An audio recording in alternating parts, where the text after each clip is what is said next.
Assalamualaikum warahmatullahi wabarakatuh. Salam sejahtera buat kita semua. Halo teman-teman, gimana kabarnya nih? Pada kesempatan kali ini aku mau share sesuatu yang mungkin berbeda dengan yang lain ya, karena untuk pembahasan kali ini tuh masih jarang banget dan banyak juga yang tanya ke aku, Kak, terkait dengan beasiswa LPDP, PNS, TNI, dan Polri itu seperti apa sih sebenarnya skemanya, kemudian persyaratan umum dan persyaratan khususnya seperti apa, karena emang belum pernah ada yang bahas sih setahu aku. Jadi di sini aku coba untuk breakdown atau kupas tuntas dari buklet LPDP tahun 2022 terkait dengan beasiswa LPDP, PNS, TNI, dan Polri. So, buat kalian yang penasaran, tonton video ini sampai habis ya. Oke, kita mulai dari pembahasan skema beasiswa untuk PNS, TNI, dan Polri. Yang pertama terkait dengan jenjang pendidikan. Jadi memang beasiswa ini untuk jenjang S2 dan juga S3. Durasinya untuk S2 paling lama itu adalah 24 bulan atau 2 tahun. Dan untuk S3 durasi paling lama yaitu 48 bulan atau 4 tahun. Selanjutnya, yang mempunyai LOA atau pendaftar yang mempunyai LOA itu adalah Letter of Acceptance, wajib memilih satu perguruan tinggi tujuan, baik dalam negeri ataupun luar negeri, sesuai dengan LOA. Maksudnya seperti apa? Jadi kayak gini, kalau yang mempunyai LOA itu tentunya udah mendaftar di perguruan tinggi tujuan. Jadi waktu pendaftaran itu cukup memilih satu perguruan tinggi saja sesuai dengan LOA yang dimiliki. Tapi ingat, di sini ada highlight yang harus digarisbawahi, yaitu mengenai bagi yang mempunyai LOA dan diakui LPDP. Jadi LOA ini harus diakui LPDP. Emang nggak semua LOA sih diakui LPDP, karena apa? Karena perguruan tinggi tujuan atau daftar perguruan tinggi tujuan LPDP itu tidak semua ya. Jadi ada perguruan-perguruan tinggi tertentu yang masuk list LPDP dan kalian wajib tahu itu. Selanjutnya, jika kalian sudah memiliki LOA dan diakui oleh LPDP, dapat melanjutkan ke tahap seleksi substansi tanpa mengikuti tes bakat skolastik. Jadi perlu kalian ketahui bahwa tahap-tahap LPDP itu kan ada 3 ya. Jadi yang pertama itu adalah tes administrasi, yang kedua tes bakat skolastik, yang ketiga tes substansi yang meliputi wawancara dan profiling. Tapi spesial banget buat kalian yang udah memiliki LOA, kalian tuh nggak perlu mengikuti tes bakat skolastik. Jadi setelah tes administrasi langsung loncat ke tes substansi, yaitu wawancara dan juga profiling. Oke, lanjut. Bagi yang belum memiliki LOA, wajib memilih 3 perguruan tinggi tujuan, baik itu di dalam negeri ataupun di luar negeri, yang ada dalam daftar. Aku ingatkan lagi ke kalian kalau LPDP itu punya daftar perguruan tinggi tujuan. Jadi tidak semua perguruan tinggi baik di dalam negeri ataupun di luar negeri itu masuk ke dalam list LPDP. So buat kalian yang mau cari LOA, cari tahu dulu kampus tujuan kalian, apakah masuk atau terdaftar di dalam perguruan tinggi tujuan LPDP atau tidak. Selanjutnya kita bakal bahas persyaratan umum. Sebenarnya untuk persyaratan umum ini sama aja sih di beberapa jalur ya. Baik itu jalur PNS, TNI, Polri, atau jalur reguler, atau prasejahtera, kewirausahaan, PTUD, kayaknya hampir sama sih. Tapi kita coba bahas lagi ya. Jadi yang pertama adalah warga negara Indonesia tentunya. Kemudian yang kedua adalah lulusan D4 atau S1 untuk beasiswa magister dan juga lulusan S2 untuk beasiswa doktoral. Jadi buat kalian nih yang kemarin masih tanya, Kak aku D3 bisa nggak aku lanjut ke beasiswa S2? Tentunya nggak bisa ya, karena kalian harus lulus S1 dulu untuk bisa lanjut ke S2. Itu sebenarnya peraturan umum aja sih, baik mau beasiswa atau enggak. Tentunya kalau kalian mau lanjut S2 harus melewati S1, nggak bisa setelah D3 langsung S2, nggak ada ceritanya seperti itu. Oke, lanjut. Untuk lulusan S2 ini tidak bisa mendaftar beasiswa magister ya. Dan untuk lulusan S3 tidak dapat mendaftar beasiswa doktoral. Kenapa ini disebutin? Karena banyak juga yang udah S2 tapi pengen S2 lagi. Misalnya dia udah magister hukum tapi dia lanjut magister manajemen, misalnya kayak gitu. Itu tidak diperbolehkan ya kalau menggunakan beasiswa LPDP. Mungkin untuk beasiswa yang lainnya juga enggak ya, kecuali kalian mandiri nih bisa S2 dengan berbagai bidang gitu. Tapi untuk beasiswa itu nggak diperbolehin. Jadi kalian setelah lulus S2 ya nggak apa-apa kalau mau lanjut S3, jangan S2 kemudian S2 lagi kayak gitu ya. Oke, lanjut. Untuk surat rekomendasi ini bisa dari akademisi atau dari atasan.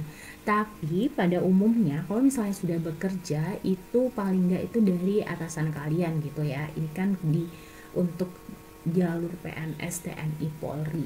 Jadi aku saranin untuk surat rekomendasi ini dari atasan. Selanjutnya memilih perguruan tinggi sesuai dengan ketentuan LPDP. Kenapa ini ditekankan lagi? Karena masih banyak banget yang nggak ngerti bahwa perguruan tinggi LPDP itu ada ketentuannya, ada daftarnya. Banyak juga yang udah memiliki LOA, tetapi dia nggak tahu nih kalau LOA yang dia miliki itu perguruan tinggi yang dia tuju itu nggak masuk list daftar LPDP gitu. Jadi perlu kalian perhatikan juga ya. Oke, selanjutnya adalah hanya untuk kelas reguler. Ini kenapa ditekankan? Karena masih banyak yang bingung kalau misalnya aku kerja terus aku kuliah berarti masuk kelas eksekutif dong, berarti kelas malam kayak gitu. Enggak ya, jadi meskipun kalian itu kerja, itu nantinya masuk di tugas belajar ya. Jadi benar-benar masuk di kelas reguler, bukan kelas eksekutif, bukan kelas malam kayak yang biasanya kita tahu orang kerja terus kelas malam kuliahnya nggak kayak gitu ya. Jadi tetap untuk kelas reguler. Oke, selanjutnya mengisi profil diri pada formulir pendaftaran online. Nanti bakal diarahkan ketika kalian sudah mendaftar beasiswa LPDP. Oh ya, ini ada yang ketinggalan nih, bukan mahasiswa ongoing. Ini masih banyak banget yang tanya ke aku, Kak, aku udah semester 2, udah semester 3, udah semester 4, bisa nggak aku daftar LPDP gitu ya. Masih banyak banget yang tanya kayak gitu. Jadi aku tekanin sekali lagi, jadi itu termasuk mahasiswa ongoing ya. Ongoing itu lagi kuliah atau masih dalam masa studi, itu tidak diperbolehkan untuk mendaftar seperti itu. Selanjutnya kita bakal bahas mengenai persyaratan khusus. Lah, persyaratan khusus ini tentunya masing-masing jalur itu berbeda. Jadi kalian harus perhatikan betul-betul ya. Oke, yang pertama terkait mengenai usia, ini masih banyak banget yang tanya padahal udah jelas disebutkan batas usia. Ada yang bilang udah expired dong, udah kadaluarsa dong kayak gitu ya intinya. Jadi buat kalian yang masih memenuhi usia, ini kan memenuhi maksimal usia ini misalnya belum sampai 37 tahun, maksimalkan benar-benar kesempatan ini. Jadi untuk PNS itu maksimal usianya adalah 37 tahun untuk jenjang magister dan maksimal 42 tahun untuk jenjang doktoral. Emang berbeda sih dengan jalur-jalur yang lainnya untuk PNS ini. Selanjutnya, PNS dengan jabatan fungsional, peneliti, praekayasa, atau medis dan paramedis itu maksimal 42 tahun untuk jenjang magister dan maksimal 47 tahun untuk jenjang doktoral. Jadi dari sini aja udah beda ya untuk PNS yang biasa aja maksudnya dan dengan PNS dengan jabatan fungsional. Jadi perhatikan juga jabatan kalian itu apa gitu ya, karena itu juga mempengaruhi batas usia mendaftar.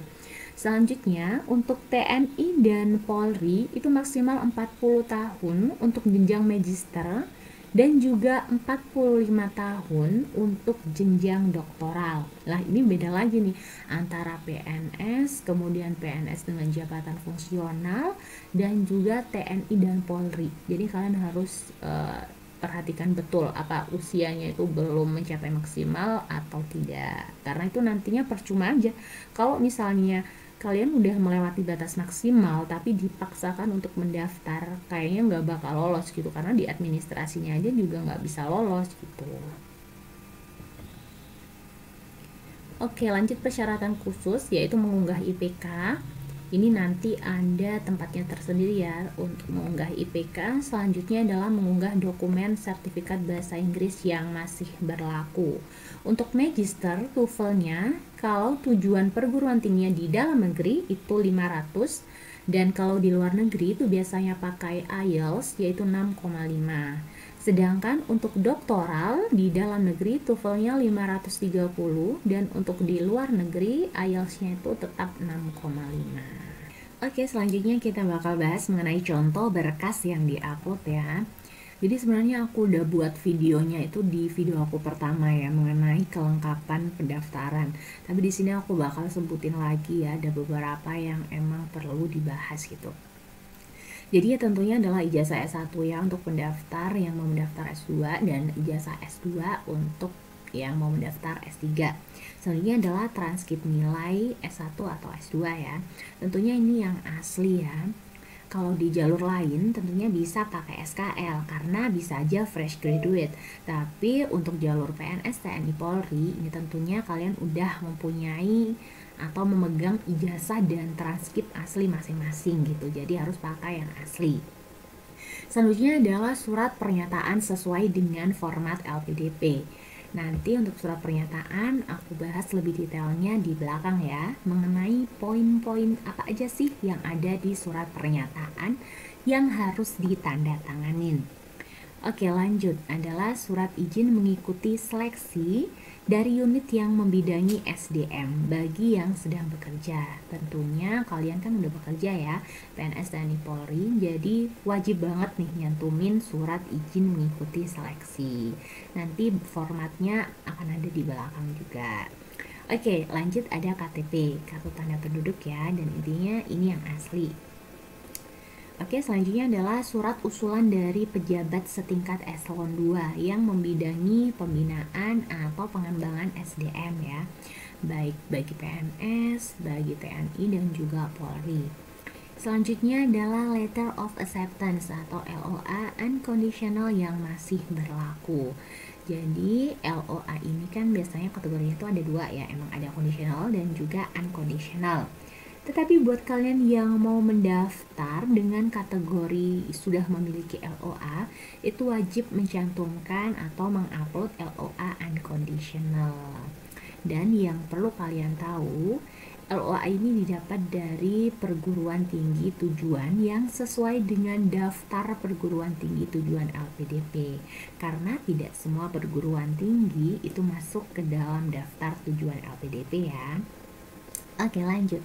Sertifikat bahasa asing yang dipersyaratkan dan masih berlaku.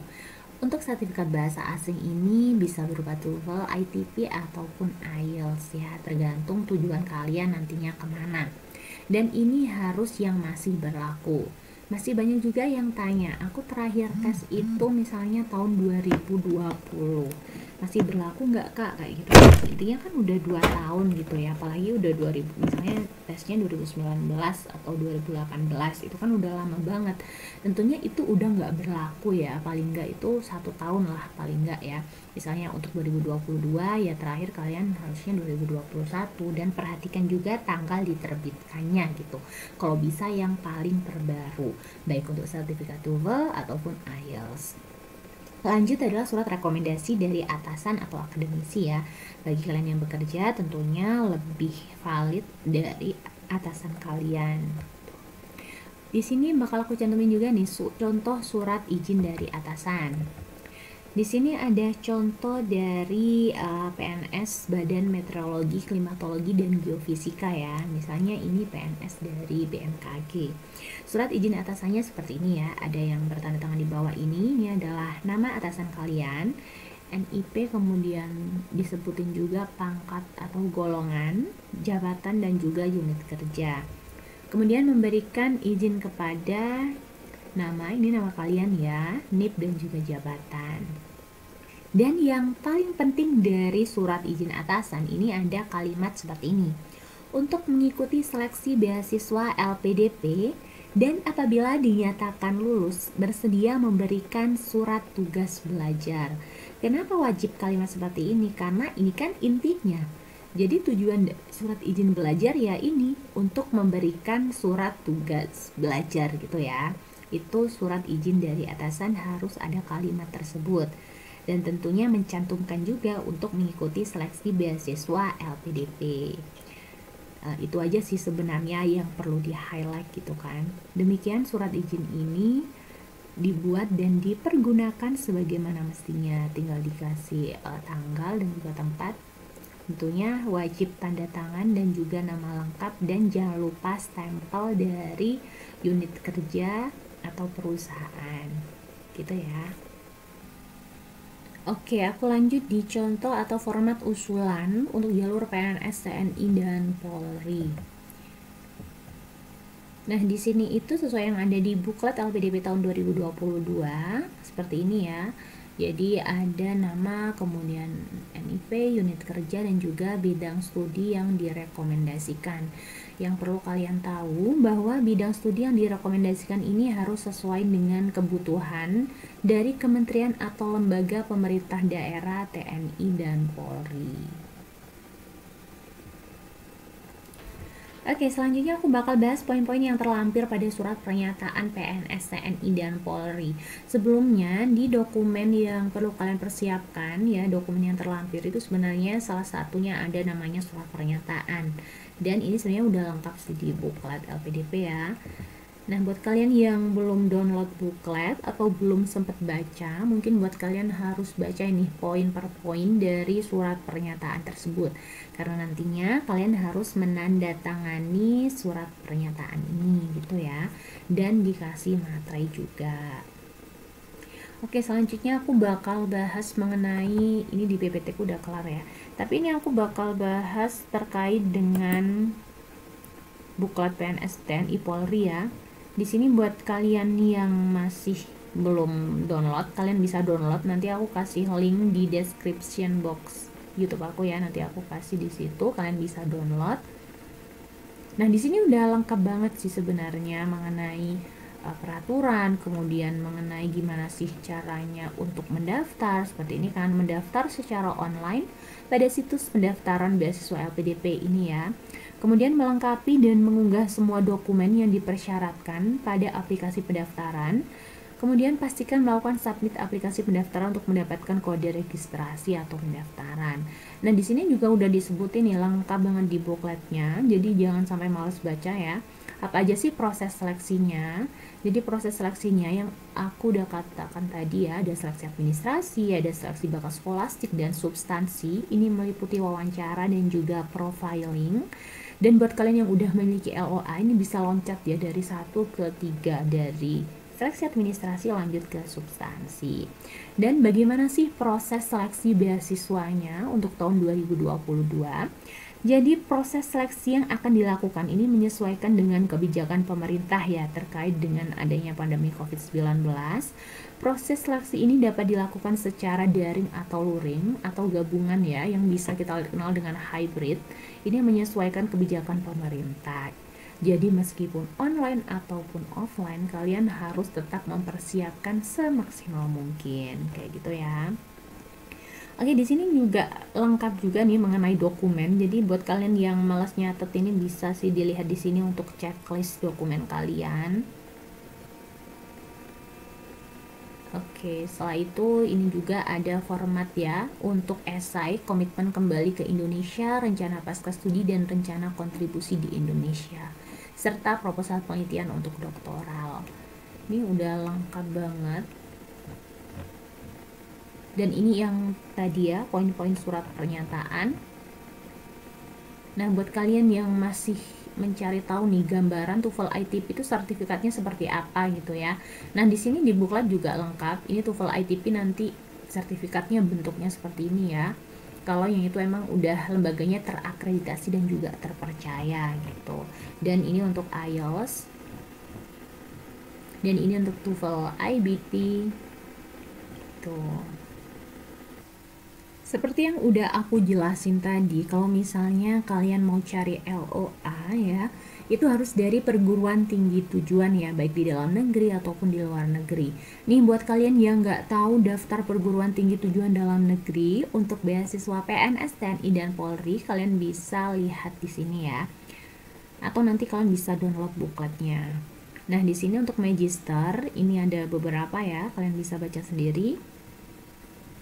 Banyak juga ya perguruan tinggi tujuan LPDP, jadi nggak ada alasan nih buat kalian cari perguruan tinggi yang nggak masuk list atau nggak masuk daftar LPDP, karena untuk daftar perguruan tinggi tujuan LPDP itu banyak banget nih. Untuk S2 juga dan lengkap seluruh jurusan gitu ya.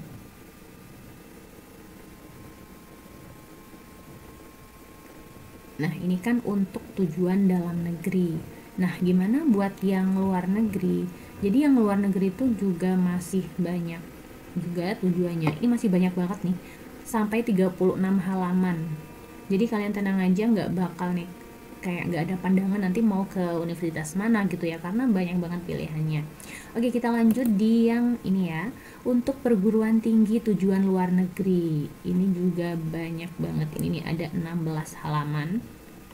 Nih nanti kalian bisa baca sendiri dan bisa download sendiri bukletnya ya. Linknya nanti aku taruh di description box. Oke. Cukup sekian video dari aku, semoga bermanfaat buat kalian yang mau mendaftar beasiswa LPDP tahun 2022. Semoga diberikan kemudahan dan kelancaran di semua tahapan seleksi. Dan buat kalian yang masih mempunyai pertanyaan terkait dengan beasiswa LPDP, kalian bisa konsultasi gratis ke aku ya di Instagram pribadi aku. Ini ya, silahkan follow Instagram pribadi aku dan DM aku, tanya apa aja terkait dengan LPDP, insya Allah bakal aku balas. Atau buat kalian yang mau bertanya langsung di kolom komentar video ini, kalian bisa langsung juga tanya di kolom komentar video, nanti bakal aku balas juga ya. Dan nantinya kalau misalnya kalian masih bingung terkait dengan penyusunan esai, kalian juga bisa konsultasiin di Instagram pribadi aku. Baik, terima kasih banyak. Lebih kurangnya mohon maaf. Salam sukses dan salam Awardi.